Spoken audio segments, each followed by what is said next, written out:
고린도후서 6장 1절에서 2절까지입니다. 고린도후서 6장 1절에서 2절까지 신약 성경 291페이지입니다. 우리가 하나님과 함께 일하는 자로서 너희를 권하노니 하나님의 은혜를 헛되이 받지 말라. 이르시되 내가 은혜 베풀 때에 너에게 듣고 구원의 날에 너를 도왔다 하셨으니 보라 지금은 은혜 받을 만한 때요 보라 지금은 구원의 날이로다. 아멘. 이 시간은 모든 것이 은혜다라는 말씀을 가지고 한진섭 목사님이 설교해 주시겠습니다. 우리 한진섭 목사님은 본교회 출신으로서 청년 때에 정말 열정적으로 하나님 앞에 간절히 나아갔던 그런 우리 청년이었는데 어느덧 서울신대에 이렇게 들어가서 졸업하고 하나님의 귀한 종으로서 이렇게 쓰임을 받고 있습니다. 나올 때 큰 박수로 환영해 주시기 바랍니다.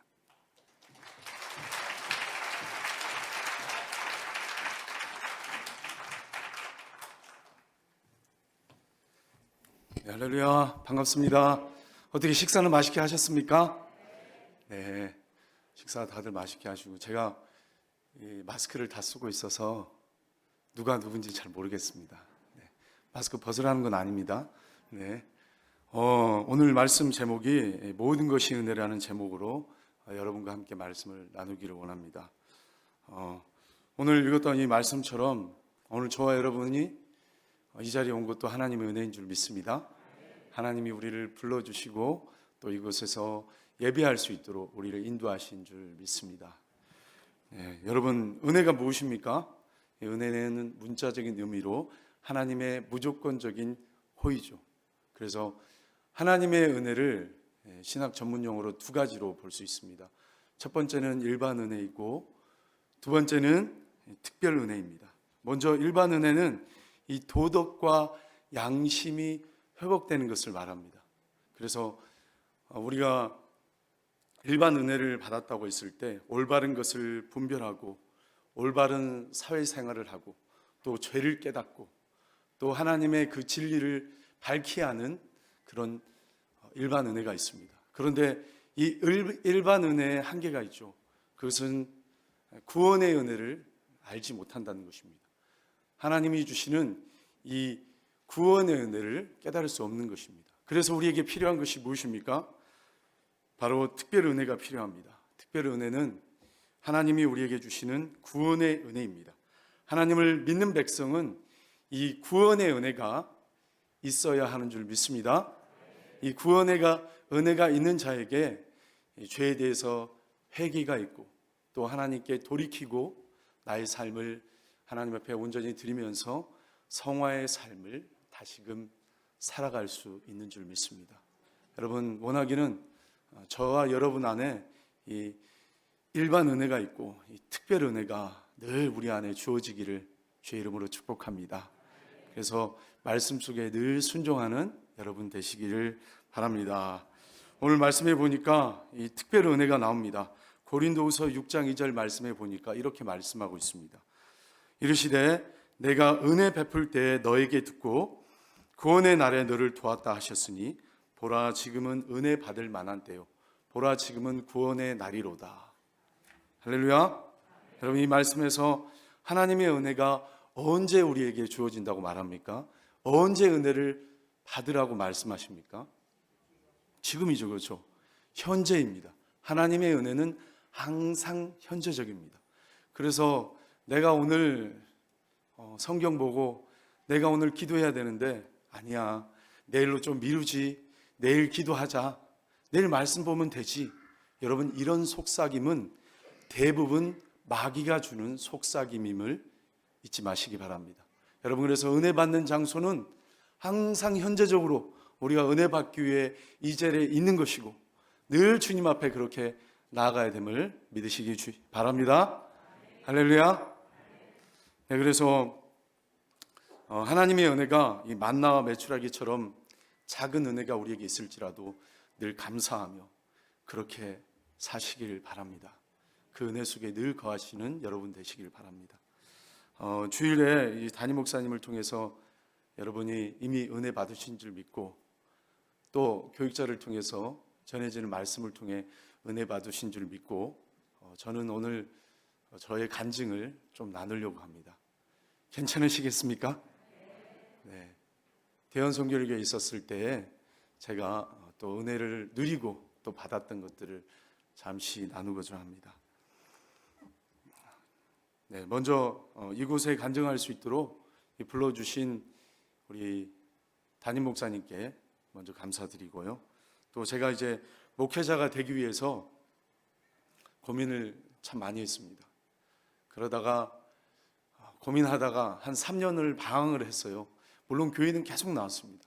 교회에서 예배도 드리고 찬양 인도도 하고 주님을 열심으로 다해 섬겼지만 이 목회적 부르심은 또 다른 거잖아요. 그래서 하나님 불렀는데 신학을 가야 되고 또 목회자가 돼야 되는데 부담이 너무 되는 거예요. 그래서 나중에 3년 방황하다가 결국 신학교로 들어가기 위해서 마음먹었습니다. 그런데 제가 2번 떨어졌어요. 2번 떨어지고 3번째 때 붙게 됐습니다. 사실 이제 첫 번째는 시험을 그냥 한번 쳐보자. 시험 경향에 대해서 좀 알고 싶다. 쳤죠. 여러분 갈라디아서 6장 7절 말씀처럼 사람이 무엇이로 심든지 그대로 거둔다고 했어요. 예, 제가 어떻게 됐겠습니까? 예, 그대로 떨어지더라고요. 떨어졌어요. 2번째 시험에는 그래도 공부를 열심히 했죠. 이제 공부 열심히 해야지 붙겠구나. 또 최선을 다해서 열심히 공부했는데 필기에 붙었습니다. 면접에서 떨어지더라고요.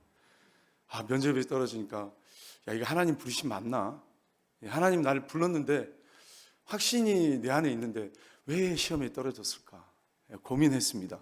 그러면서 담임 목사님이 그런 이야기를 하더라고요. 이번에 3번째 칠 때는 마지막 시험이라고 생각하고 쳐라. 이번에 떨어지면 목회할 생각하지 말고 끝이라고 생각해라. 그러더라고요. 그래서 제가 그렇습니까? 그러면서 정말 최선을 다해서 막 열심히 공부했습니다. 또 공부했는데 시험도 필기도 붙고 면접도 이렇게 붙게 되었어요. 그래 너무 감사했죠. 근데 나중에 이제 알고 보니까 이 목사님이 지나간 길에 이제 그런 얘기를 하더라고요. 우리 대현성결교회 서울에 있는 서울신대 교수님들이 왔는데 그 교수님들에게 우리 교회 청년이 있는데 이 청년이 면접이 있었는데 면접 보고 붙을 줄 알았는데 떨어졌다고. 어떻게 떨어뜨릴 사람 떨어뜨려야지 왜 이렇게 떨어뜨리면 되겠냐. 그런 이야기를 해줬다고 하더라고요. 그래서 제가 붙었지 않나, 덕을 받지 않나 그런 생각을 했습니다. 저 한편으로 또 감사하고 또 기뻐했습니다. 사랑하는 여러분, 하나님은 오늘 저와 여러분을 부르시고 사랑하는 줄 믿습니다. 동일하게 여러분의 마음속에 이 주님에 대한 확신이 또 부르심의 확신이 있기를 바랍니다. 제가 목이 타네요.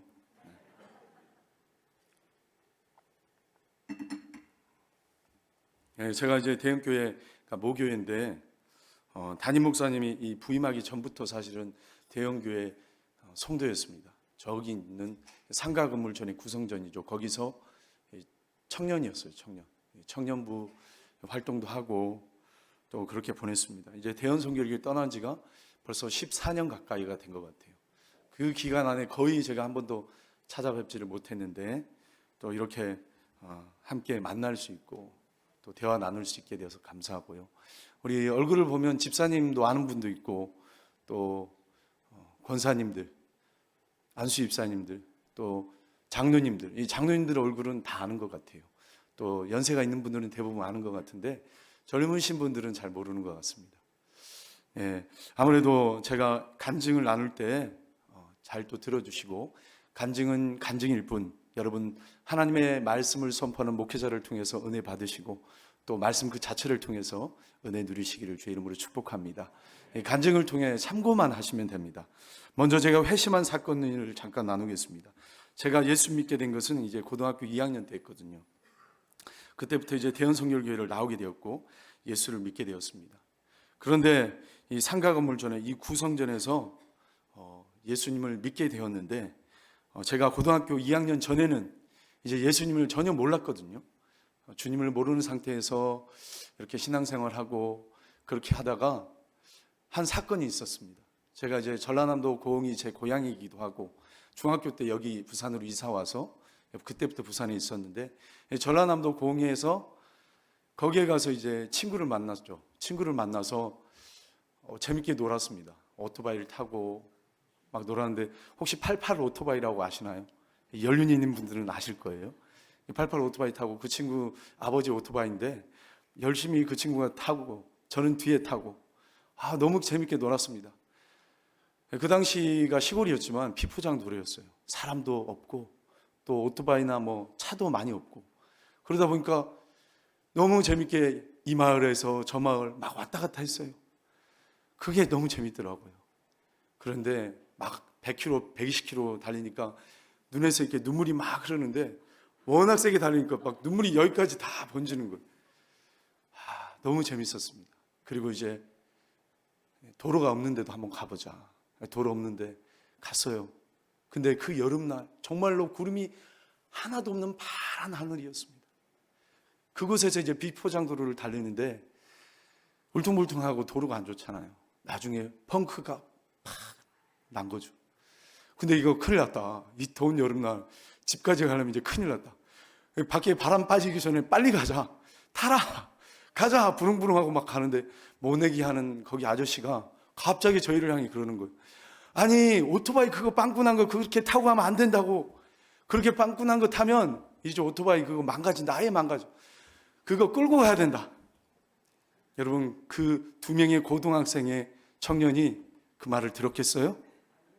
아니요, 잘 들었습니다. 얼마나 순수한지.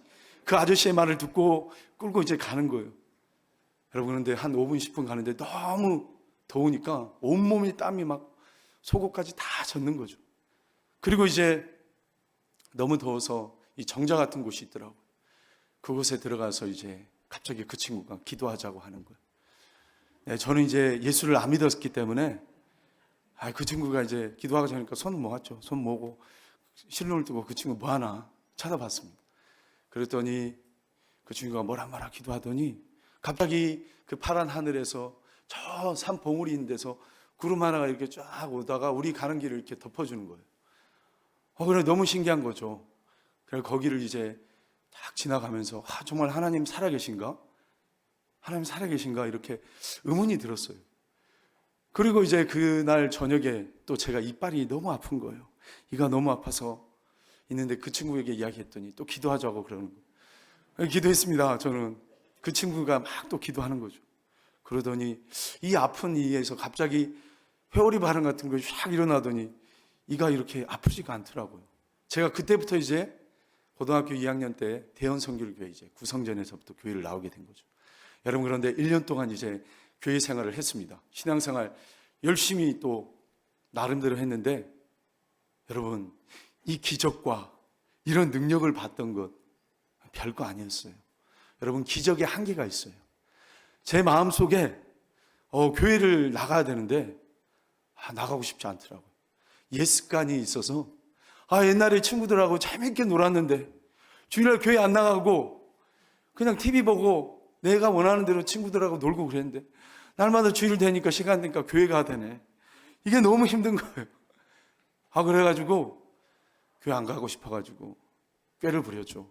근데 마침 여러분, 요나서에 보면 요나가 이 하나님이 말씀하신 니느웨로 가지 않고 다시시로 가는 배를 마침 만났다 했잖아요.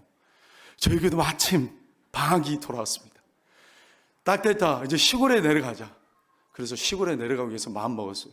그리고 이제 그날 저녁에 이제 잠을 자는데 이 귀 쪽에 이제 귀 바깥에 물혹이 이렇게 생기더라고요. 물혹이 생기면서 거기에서 이제 시골에 내려가서 제가 정말 쉬려고 했는데 잘 쉬었을까요? 네, 못 쉬었어요. 거기 물혹이 생겨가지고 계속 병원에 다녔습니다. 그 병원, 그 시골이었기 때문에 병원이 사실은 없었고 의사 한 분이 있었어요. 이름이 박 의사인데 성이 박씨라서 아마 그렇게 했던 것 같아요. 그래서 그분이 사신 곳이 강산마을이고 제가 있던 곳이 구곡마을입니다. 이 구곡마을과 강산마을의 거리가 한 2시간 걸어서 2시간 정도 걸려요. 여러분, 그러면 아침에 10시에 가면 오후 3시에 이제 돌아오는 거예요. 여러분, 집에 뭐 오토바이가 제가 있었던 게 아니고 그때 뭐 그 친구가 또 잘 있었던 것도 아니고 아무튼 멀리 갔어요, 그 친구도. 그리고 제가 이제 뭐 버스가 그 시골에 있는 것도 아니었기 때문에 늘 걸어 다녔습니다. 한 달 내내 이제 계속 그걸 했던 거예요. 너무너무 힘들었죠. 그래서 결국 제가 깨달은 게, 나중에 이제 깨닫는 게 하나님의 징계였구나. 하나님의 징계였구나. 그걸 제가 알게 되었습니다. 그리고 하나님이 주신 깨달음이 있습니다. 그게 뭐냐면은 성경을 보니까 주께서 그 사랑하는 자를 징계하시고 채찍질한다고 히브리서에 말씀하시죠. 그러니까 제가 하나님의 징계를 받았다는 것을 알게 되었습니다. 여러분, 하나님의 징계를 받아보셨죠? 굉장히 아픕니다. 굉장히 힘들어요. 여러분, 그런데 제가 그런 과정을 통해서 정말 하나님의 사람으로 변화되는 것을 조금씩 느낄 수가 있었습니다. 여러분, 하나님은 정말 살아계십니다. 그렇죠? 또 20대 중반쯤에 지금에 보니까 이제 저기 부산 고려병원이라고 바뀌었더라고요. 성결병원의 물리치료실에서 제가 알바를 좀 했습니다. 그때 제가 꿈이 있는데 너무 생생해서 잠깐 나누려고 합니다. 제가 보통 개꿈을 많이 꾸기도 하거든요. 그런데 이 꿈은 너무나 생생하고 기억이 나서 나누겠습니다. 꿈에 제가 성결병원의 침대에 누워있는데 어떤 한 사람이 와가지고 저의 배를 이렇게 자꾸 만지는 거예요. 막 웃으면서 배를 계속 만지는 거예요. 그런데 그 배에서 배를 만지는데 사람의 얼굴로 바뀌고 젊은 사람, 어린아이, 또 여자분, 남자분 계속 만질 때마다 바뀌는 거예요. 그러면서 자꾸 즐기더라고요, 그 사람. 그리고 또 하나의 장면으로 또 바뀝니다. 그때 저에게 그 사람이 또 다가오는 거예요. 근데 제 얼굴에서 갑자기 빛이 쫙 나는 거죠. 빛이 나니까 그 사람이 저를 보더니 눈을 가리고 얼굴을 찌푸리면서 막 도망가더라고요. 이게 도대체 무슨 꿈인가? 너무 이렇게 고민하고 생각을 했는데, 여러분, 제가 한때 이제 병원에서 일을 하면서 기도 생활을 쉬었거든요. 아침 9시에 이제 출근해서 저녁 6시에 이제 퇴근을 하고, 그런데 기도를 안 했어요. 하나님과 교제가 없었습니다. 여러분, 그런 생활을 계속 하다 보니까 신앙생활이 메마르고 하나님과 교제도 없고 너무나 건조한 삶을 살았습니다. 그리고 다시 하나님께 1시간 이상 아침에 30분 기도하든 저녁에 30분 기도하든 하루에 1시간 반 가까이를 늘 기도했더니 어느 날 이런 꿈을 꾸게 된 거죠. 그런데 그 꿈이 이제 해석이 되는 것입니다. 여러분, 기도 생활을 주님께 드리고 영적인 교제를 할 때 마귀가 두려워 떤다는 걸 알게 되었어요. 그런데 반대로 마귀가 기도하는 사람과 기도하지 않는 사람을 알고 장난치기도 하는 것을 제가 깨달았습니다. 여러분, 기도가 그렇게 중요하다는 걸 알았어요. 기도가 영적 전투에서 너무나 우리에게 필요함을 또 저는 깨달았습니다. 저희 할머니가 살아계실 때가 있었는데 이제 지금은 돌아가셨어요. 할아버지도 살아계셨습니다. 그런데 할아버지가 먼저 돌아가셨어요. 근데 할아버지가 예수님을 안 믿고 돌아가신 걸 제가 봤거든요. 그 이후로 제가 1년, 2년, 3년, 4년, 7년 가까이 늘 주님, 저희 할머니는 예수 믿고 구원받게 해주세요.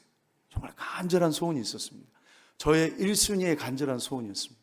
매일매일 기도하고 정말 청년부 모임이 끝나도 저녁 12시가 되어도 집에 가서 할머니 기도 빠뜨리지 않고 기도했어요. 그러던 어느 날 그 할머니가 성결병원에 입원을 하더라고요. 전라남도 계신 분이 어떻게 성결병원에 와가지고 예수 믿게 됐는지 저는 잘 모르겠지만 하나님의 인도하심이 있었다고 봅니다. 그리고 거기서 복음을 듣고 예수를 믿게 되었습니다. 그리고 자녀들에게 그런 말 남기고 돌아가셨어요. 너희들 내 소원이 있다.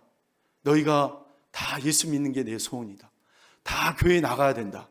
그런 유언을 하시고 돌아가시더라고요. 여러분, 기도로 저축하면 하나님이 그 기도 들으신 줄 믿습니다. 기도로 저축하시고 구원받는 역사 일어나기를 주님의 이름으로 축복합니다. 여러분, 그래서 기도로 우리의 가정과 모든 것들이 세워졌으면 좋겠습니다. 제가 그렇게 이제 성결병원에서 일을 하면 알바도 하고 또 이제 교회에서 찬양팀도 열심히 이렇게 섬겼습니다. 대형교회 이제 상가 건물 때 청년부에서 찬양팀을 했어요. 근데 청년부가 지금은 이제 100명 정도 된다고 들었는데 그때 청년부가 20명 정도 되었습니다. 그때 이제 청년부에서 3년 정도 찬양인도를 하는데 이 찬양인도도 쉽지 않더라고요. 매일 말씀 생활과 함께 콘티를 늘 뽑아야 되거든요. 앞에서 찬양인도 하시는 분들을 여러분 우습게 생각하시면 안 됩니다. 그분들 열심히 기도하고 콘티도 기도 가운데 작성하시는 분들이에요. 그렇죠? 네. 저도 그런데 3년 동안 하다가 너무 힘드니까 거기 청년부 담당 목사님께 그렇게 이야기했어요. 목사님, 제가 너무 힘듭니다. 쉬게 해주세요. 그렇게 말하니까 그 담당 목사님이 쉬게 해주시더라고요. 그래서 제가 찬양팀을 내려놓고 청년부 토요일날 예배만 드리고 주일도 예배도 드리고 그렇게 했습니다. 여러분, 그런데 한 1년 동안 쉬면서 잠을 자는데 이 비몽사몽간에 하나님이 주신 꿈인지 누가 준 꿈인지 모르지만 꿈을 꿨어요. 그게 뭐냐면 이제 교회 가려고 차를 이렇게 탔어요. 이렇게 버스에서 타고 버스에서 이제 교회 근처에서 내리는데 어떤 분이 그러더라고요. 예수 믿으려면 제대로 믿어. 예수 믿으려면 제대로 믿어. 네, 그런 이야기를 하는 거예요. 이 도대체 무슨 말인가? 내가 하나님께 뭐 잘못한 것도 없는데, 나 신앙생활도 하고 있고 교회도 지금 잘 출석하고 있는데, 내 주일 예배에 빠진 것도 없고 청년부 예배도 잘 드리고 있는데, 그런데 또 이렇게 잠을 자는데 이 대연동의 상가 건물에서 찬양팀 멤버들과 함께 열심히 또 기타를 막 치고 있었습니다. 그런데 또 이렇게 꿈속에서 어떤 분이 기타 치고 있는 저에게 예수 믿으려면 제대로 믿어. 예수 믿으려면 제대로 믿어. 또 이야기를 하더라고요. 제가 하도 궁금해서 그 꿈이 이상하잖아요. 그 담당 목사님께 찾아가서 물어봤어요. 목사님, 제가 꿈에서 이런 꿈을 꾸는데 예수 믿으면 제대로 믿으라 그러는데 이게 도대체 마귀가 주는 꿈 아닙니까? 그러니까 목사님이 가르쳐 주더라고요. 야, 마귀가 예수 믿으려면 제대로 믿으라 소리 하겠냐? 그런 얘기 하지 않는다고. 그 하나님이 주신 메시지다. 제가 그걸 듣고 깨달았죠. 결국 제가 맡긴 사명이 있는데 이 사명을 감당하지 못하니까 하나님께서 주신 메시지임을 알게 되었습니다. 그래서 예수님을 제대로 믿어야 되겠다 회개하고 다시 찬양팀에 들어가서 함께 또 사역을 같이 하게 되었습니다. 물론 지금은 이제 제가 찬양인도는 하긴 하지만 평신도들을 많이 세우고 있습니다. 같이 또 사역하며 그런 일들을 나누고 있습니다. 여러분, 그렇게 제가 이제 하나님께서 주시는 사인을 듣고 또 말씀을 쭉 읽어가면서 하나님이 주신 말씀이 있었어요. 그 말씀이 뭐냐면 빌립보서 2장 13절 말씀입니다. 너희 안에 행하시는 이는 하나님이시니 자기의 기쁘신 뜻을 위하여 너희에게 소원을 두고 행하게 하시나니. 하나님의 기뻐하신 뜻대로 소원을 두시고 다시금 사명의 자리에서 열심을 내라고 그런 말씀을 해주셨습니다. 여러분, 이제 간증을 마치겠습니다. 앞서 말씀드린 것처럼 저의 삶에 일어났던 이런 간증들은 여러분이 참고만 하시면 되겠습니다. 수많은 간증들이 여러분이 많이 또 듣고 그것들을 은혜를 받겠지만 여러분, 정말 중요한 것은요, 사람에게 그리스도인들에게 말씀이 있어야 되는 줄 믿습니다. 하나님의 말씀이 떨어질 때 그 말씀을 통해 저와 여러분이 열매를 맺는 줄 믿습니다. 여러분, 그래서 영생이 무엇입니까? 요한복음 17장 3절 말씀에 영생은 유일하신 참 하나님과 그의 보내신 자 예수 그리스도를 아는 것이라고 했습니다. 여러분, 하나님을 아는 이 경험이 필요합니다. 그러나 이 경험은, 이 기적과 경험은 오래가지 못하는 거예요. 거기 플러스 뭐가 있어야 돼요? 하나님을 아는 지식이 있어야 돼요. 하나님을 아는 알미 있어야 됩니다. 여호와를 아는 알미 있어야 돼요. 즉 말씀이 있어야 돼요. 여러분, 경험과 지식이 합쳐지는 이 경험적 지식이 있을 때 여러분, 이것이 성경에서 영생이라고 말합니다. 또 다른 말로 관계성이라고 말해요. 하나님과의 관계성, 이 영생을 누리시기를 바랍니다. 여러분, 그래서 영생이 무슨 의미입니까? 영생은 시간의 의미가 될 수 없어요. 여러분, 저와 여러분이 죽게 됩니다. 그러면 사람이 죽으면요, 누구든지 천국 아니면 지옥에서 영원히 사는 거예요. 그래서 거기에서 말하는 영생은 관계성을 강조해 주는 것입니다. 저와 여러분이 하나님과의 관계가 깊이 있기를 원합니다. 여러분, 어떤 기적과 능력을 보는 것보다 더 중요한 것은 말씀에 붙잡힌 신앙입니다. 그것이 진짜 신앙이 되는 것입니다. 말씀을 통해 열매 맺는 저와 여러분 되시기를 주의 이름으로 축복합니다.